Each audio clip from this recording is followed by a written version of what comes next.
Hi everyone, welcome back to the next episode of Foster Swift's podcast, Businesswomen Talking, a podcast where we dive into the stories, insights, and experiences of businesswomen today. I'm one of your co-hosts, Amanda Dernovshek.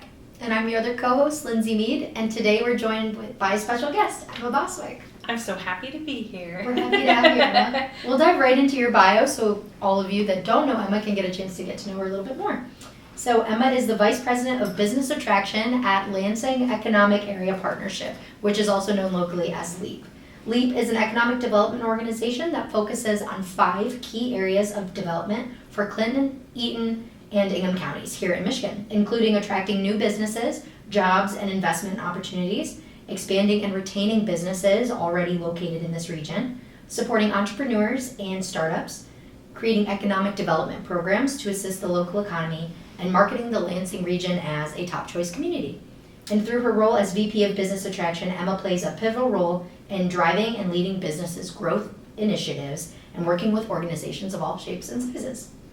Yeah, and from a personal perspective, Emma is born and raised as a Michigander. She grew up in Flint but moved to Lansing for this position, and she's a proud Gen Zer. She like I said, was from Flint, but then moved to Lansing, and she studied at both Lansing Community College and James Madison College at Michigan State University before taking this role at LEAP. And I know that you're currently pursuing a Master's of Science in Leadership and Organizational Dynamics at the University of Michigan Flint. But when you're not busy bettering the community and staying on top of your studies, I know that you play soccer, you enjoy reading, and in your own words, you consume way too much coffee at the local cafes. So I have to ask, first and foremost, what coffee shops in Lansing would you recommend? So there's so many good ones here in the region, and I think they're all delicious. I feel like we're a little bit of a hub for coffee. Maybe it's the university, maybe it's the community college. But my favorite for the Ingham County area is definitely Strange Matter. I love them. I've followed them as they've been opening and just really appreciate everything that they're doing here in the community. I have to do the Clinton County and then Eaton County too. That's fair. So in Clinton County, there's a Global Coffee Shop that's really great in St. John's, and then Eaton County down in Grand Ledge is a kind of Toad is the kind of vibe of it, but it's a really great cafe and everything, and in the downtown area. So a lot of good spots throughout the region. Cool. We're also big consumers of Strange Matter, which I think is also a women-owned business. Yes. So very cool. Women supporting women. I love it. But we really want to dive into your role with LEAP, of course. And what's really unique with your role, as we understand it, is it's that you're both a woman in business and a woman a part of an organization that's helping businesses grow.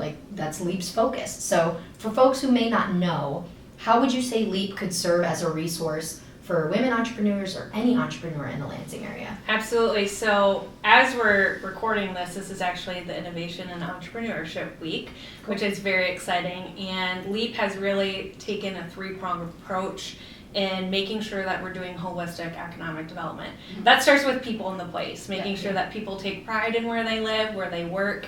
It's also about making sure that we're supporting businesses in expansion mode, from the large manufacturers to the mom and pop shop that might be down the road that's been in the family for years. And then it's supporting that entrepreneurship mindset. We need to have small businesses to thrive in this economy. Mm-hmm. And so I would say from LEAP's perspective, we're serving all of those needs, but specific to the business community, we act as a one-stop shop. And I think that's really special that we can follow you from your creative stage before you even have an LLC to getting started. Maybe you need some mentorship. And then down the road, maybe you're opening up your first warehousing distribution shop, or maybe it's your brick and mortar. So at each step along the way, we offer free support to a business and connecting them to resources here. Wow, I didn't realize that LEAP was so involved from basically infancy of a business all the way through. You have a huge manufacturing operation, and we can help you with the different needs that come along with each of those stages. Yeah. So in your role with a VP of Business Attraction, what are some of the core focus areas that you work on specifically? Well, I think one of the key pieces that I'm really focused on is making the pitch about the Lansing region to the broader community. This is a global community already. We're also on a competitive stage here, competing internationally for projects, for businesses, and so it's meeting with clients, understanding their pain points, giving them all the information they need up front to make the proper decision about choosing Lansing as their home. Right. And so it's really working step by step with them. So it goes from everywhere from working on trade shows to helping them with permitting, perhaps working with Foster Swift on a number of other components related to legal standing perhaps, but it's every step of the way. We're that friendly face that is hand-holding. Perhaps you're trying to go to a public meeting. Those are intimidating, no matter the business size sometimes, and it's helping facilitate that relationship between the business and the community to make sure that we're all aligned and working together. Cool. Great.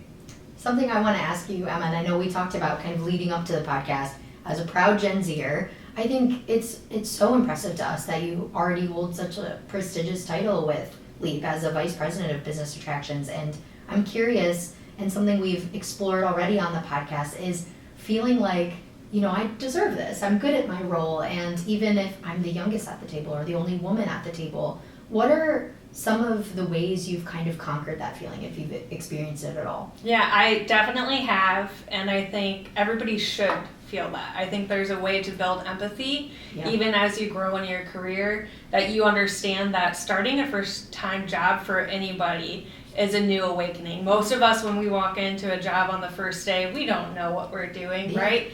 And you get to build a family around that, friendship within your colleagues that are teaching you and training you. That takes vulnerability. So I think a lot of that is making sure that you're vulnerable and honest with yourself, but also empowering yourself to do it. We have a long life to live. I think that we can only do our best with confidence each day, and I think that's where I feel as if I've been able to grow within LEAP is I've been given that opportunity to grow and really say, doesn't matter my age, doesn't matter who I am or what I did before this, I'm ready to take on this position and I have the confidence to do it. Do I know sometimes what I'm doing day to day? Heck no. But I think it's being able to find joy in that, being able to say that this is exciting and I still may not know what I'm doing the next day, but at least I'm learning as I go. And I take a really great value in learning each day about something different. I know a lot more about making mead and making sure that the dairy cows are healthy more than I ever would know. I could win any random obscure trivia question each night, but nothing about pop culture. I love that. That's amazing. I think there's a lot of wisdom in what you just shared, and you mentioned building a community around you to learn as you go and just approaching everything like I can do this, and if I don't know how to do it, I can find someone to help me. And I think that's kind of what I just took from everything you shared there, and I just wanted to put that in a nice little bow for listeners. So I appreciate too that you're currently studying for your master's degree. I'm glad you appreciate it because I sometimes question my life.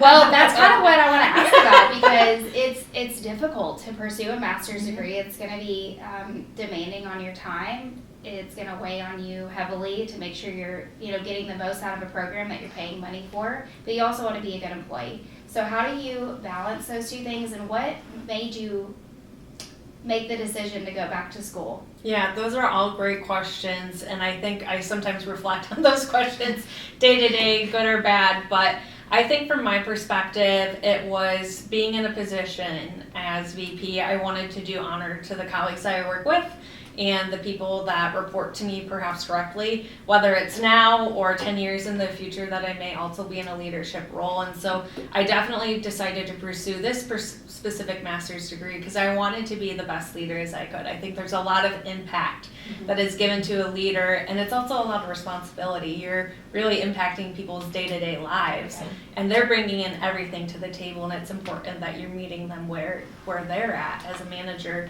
And so I think that was part of the draw into that, was making sure that I felt like I had the best tools in my toolbox to support my team and my colleagues as I grew my position. Now going to school and balancing that all, I feel like that's always a juggling act. We always have a lot of balls in the air, whether you're doing school or having kiddos or part of a club or a band here. You know, I think that's part of being able to manage life.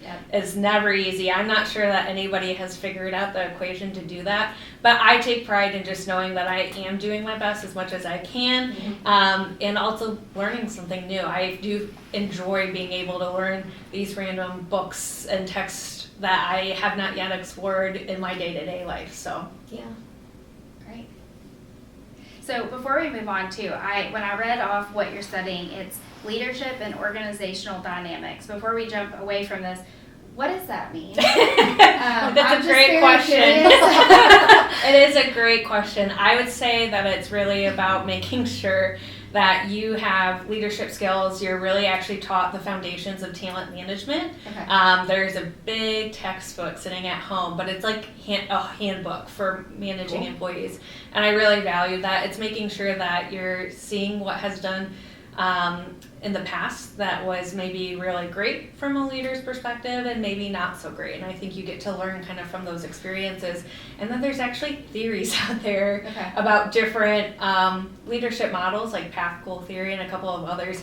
I had no idea those existed. So I would say the core of it is the leadership and training for that and foundational knowledge. And then being able to apply to that, that's really up to the onus of the student to see how they're executing that in their day-to-day work.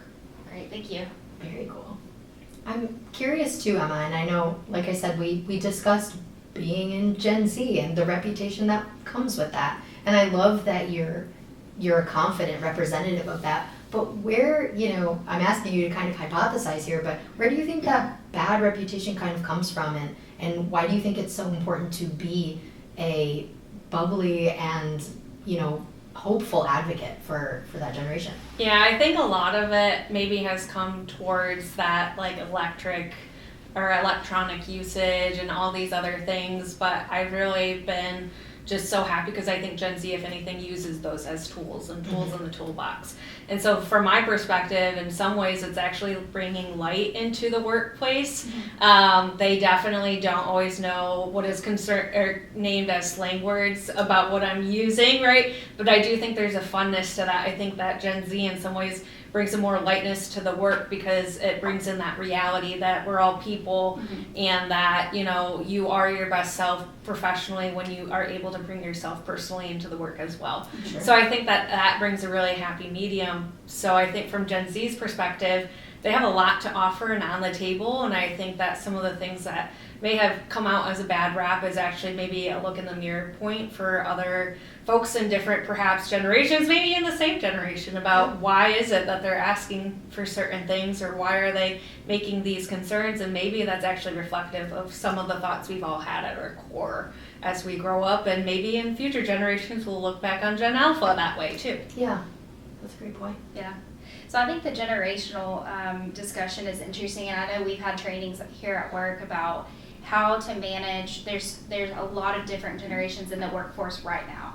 We all have different methods of communication. We all have different things that how we want to receive feedback, for example. And so, how do you manage that? Because one day you're working with a Gen Z person, the next day you're working with someone that's maybe in a different generation than you. So how do you deal with that? And all that to say, I think it is something to keep top of mind, and it's great to hear your perspective and that Gen Zers can still bring value, and they're bringing something different to the table. Different, I think, scares people, but it's good to push us forward. And that kind of leads me back to what I wanted to ask about, which relates to LEAP and the diversity, equity, and inclusion initiatives that are happening there. I know there's a lot of discussion about that right now, and whether pursuing those opportunities are maybe appropriate or the best way for people to be moving forward. I personally value those types of things, so I'm interested about what LEAP is doing in that area. Yeah, I think importantly so is that LEAP's core mission is to make an inclusive and prosperous community. And I think you can't do that unless everybody is participating in the economic development work cycle and participating in the economy. And that means everyone. And I think it means it from an equitable perspective. That's why we have equitable programming, is making sure that those folks that may have not had that opportunity are provided an opportunity here in these spaces, whether it's their accelerator programs or pitch competition or mentorship. Something of those kinds is really empowering to make sure that we're spreading that awareness that it's important that everybody is able to talk to one another, participate in the community efforts that are taking place, and building up wealth here in the region. I think that's a key component. Talk about population decline and all those other key things that make it, what can we do in our day-to-day effort, and that's supporting entrepreneurship and businesses and making sure that we're supporting everyone in those demographics. Yeah. Considering this podcast in its own way is really trying to create that platform and, you know, support women entrepreneurs and women businesses, is there anything in particular that LEAP does to really provide a platform for women-owned businesses? Yeah, absolutely. So that is a target in our day-to-day work when we're doing our metrics. We have many metrics that some people don't externally see, but that is a goal of ours, is to support women-owned businesses. We actually have a certification program that we ran just this last year that was making sure that if a business wanted to go and actually be an official woman-owned business, they could go through the certificate program at little to no cost to them, which was super cool because people don't recognize that certificates actually exist, you know, the little stickers or you know, those awards that you get to put on your website to promote it further. And so I think that was a key program that we did. We've done a lot to ensure that we're making our mentorship programs equitable, inclusive, and representative of people's experiences. And so there's a number of different pieces that we've integrated into our broader approach. Yeah. We work with over 600 different businesses sometimes in any given year. Yeah. It feels like a lot, but it's making sure that we're kind of providing those resources at a high level to everyone, including women-owned businesses. I love that, both internal and external work, which I think our firm tries to do too, and I think that's really important. I am interested in the certification thing that you mentioned. Lindsey and I have done some work with women-owned businesses and helping them to get certifications, and there's tons of them out there. Yeah. Some of them are very expensive and they make you jump through 65 hoops to get it, and some are, you know, a lot more accessible. So maybe on another podcast episode. Absolutely. But just to wrap up here, we always ask our guests one last question, and my question to you is kind of a take on what we always ask, but if you could go back to the beginning of this position that you have with LEAP and give yourself one piece of advice or one tidbit of information, what would that be? Oh, that's such a good question. I feel like I've evolved a lot from when I started at LEAP in 2021, and not to mention the COVID pandemic. There's just been a lot of different shifts happening in the broader universe.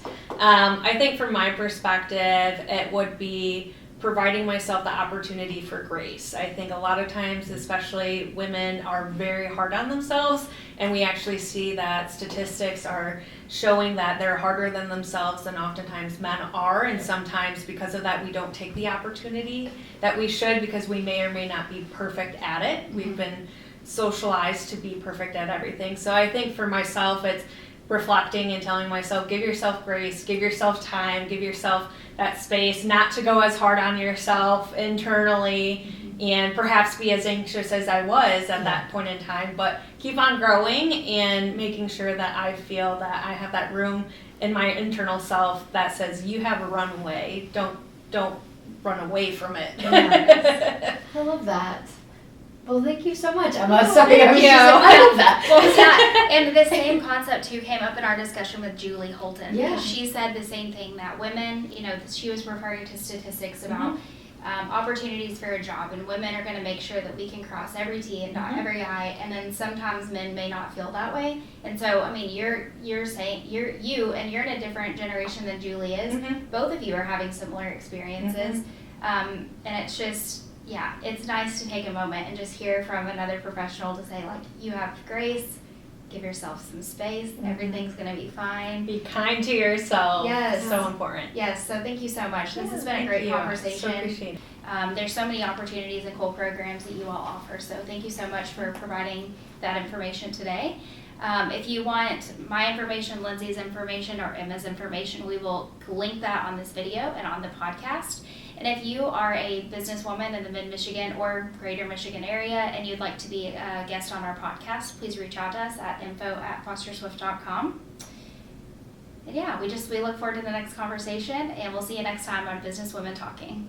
Thank you all so much. If you have missed an episode, if this is the first time you're tuning in, all of our episodes are linked to our firm's landing page under the Businesswomen Talking header, and you can also find us on YouTube. Thank you, and thank you, Emma, so much. It was Thank great you. to have This you. was awesome. Bye, everybody.